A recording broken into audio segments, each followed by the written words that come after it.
Je ne sais pas si j'ai répondu à votre question. Oui, oui, tout à fait. Non, mais on a 1h30 pour compléter tout ça et pour y revenir, évidemment. Et ne manquez pas d'intervenir. Encore une fois, moi, je suis là pour animer, poser des questions. Et n'hésitez pas à m'interrompre ou à ajouter des choses si vous pensez que les choses n'ont pas été exprimées assez clairement.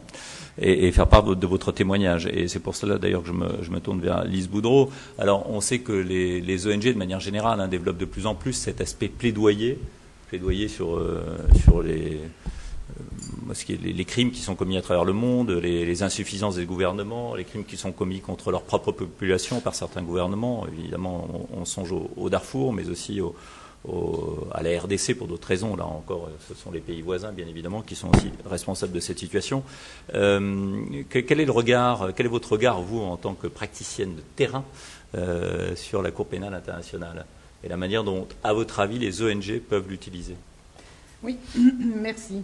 Je dirais tout d'abord que la valeur de la venue de la Cour pénale est un bien incontestable. C'est-à-dire que le CICR, avec les conventions de Genève par rapport à la fin de l'impunité, la Cour pénale est une chose positive, ne serait-ce, on verra comment elle sera efficace. Mais j'entends le fait qu'elle existe, on espère en tout cas qu'elle va décourager des futurs auteurs de violations du droit international humanitaire.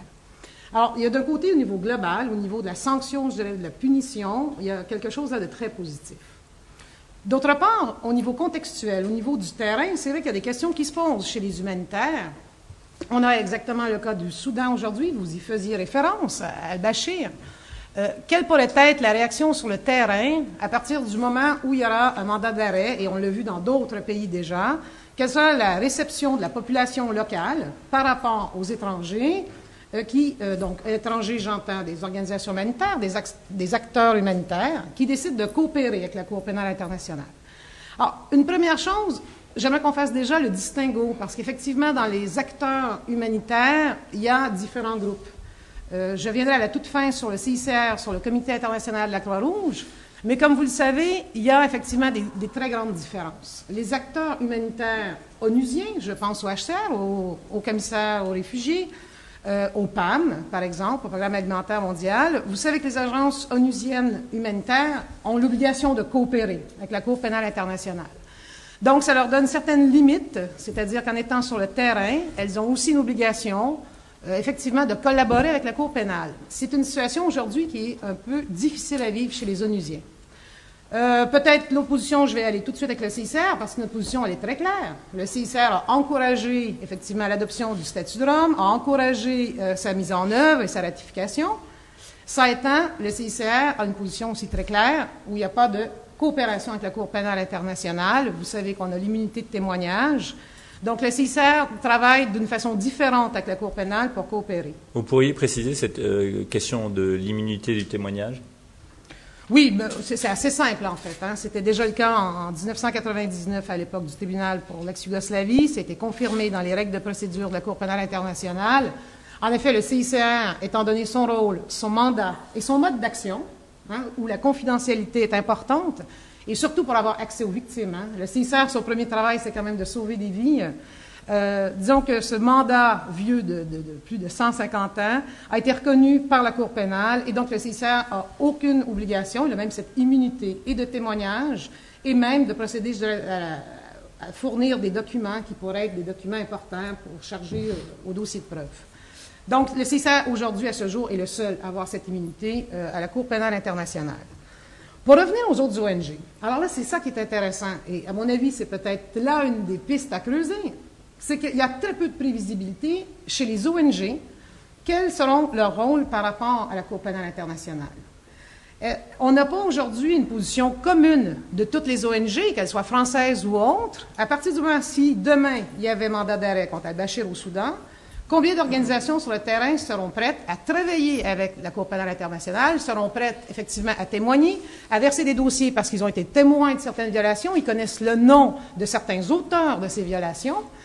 Alors, le problème pour les humanitaires, si vous voulez, aujourd'hui, c'est qu'il y a cette confusion sur le terrain d'un ensemble d'acteurs humanitaires qui sont difficilement reconnaissables et être distingués par la population locale pour qu'eux puissent dire, voilà, les Onusiens travaillent avec la Cour pénale, cette ONG des droits de l'homme participe aussi avec la Cour pénale internationale à accueillir des preuves, Et puis cette Croix-Rouge, ce CICR, n'y contribue pas.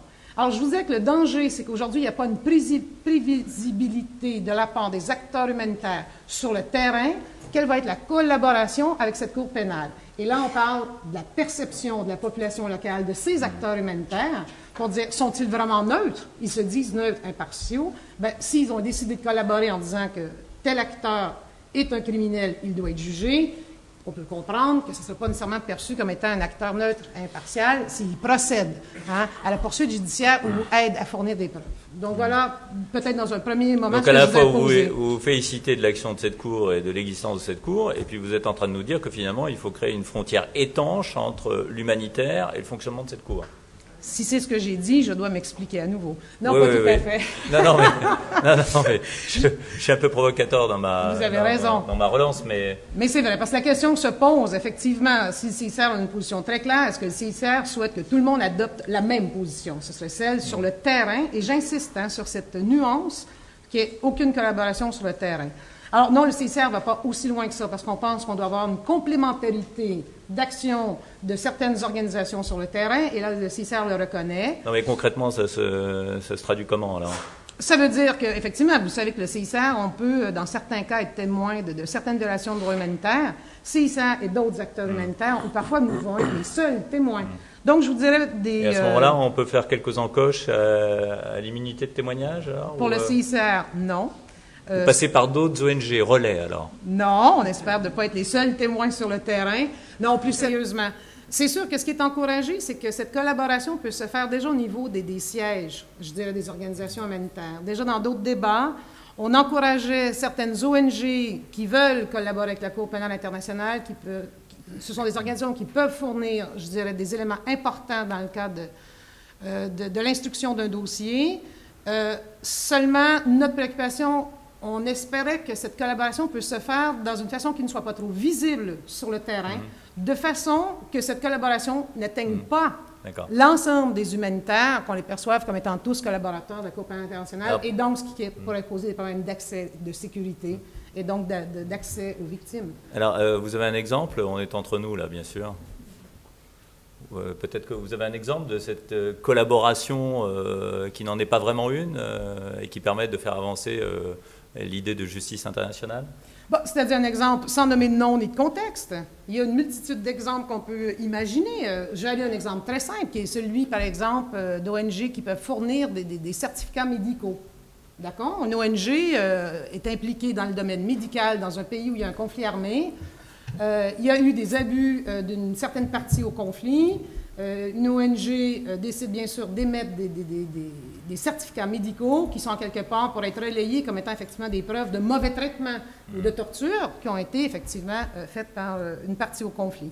Alors voilà un travail d'une part humanitaire qui est celui de l'aide médicale et de l'autre côté ce certificat médical qui fait partie du travail des ONG, mais qui à quelque part peut devenir fort intéressant dans le cadre d'une poursuite judiciaire comme étant une preuve, effectivement, soit de mauvais traitement, de torture qui a été faite sur une personne. Alors voilà un exemple parmi d'autres. D'accord. Mais alors pour qu'on comprenne bien, ce genre de choses, au CICR, vous ne le faites pas? C'est juste, vous avez bien compris.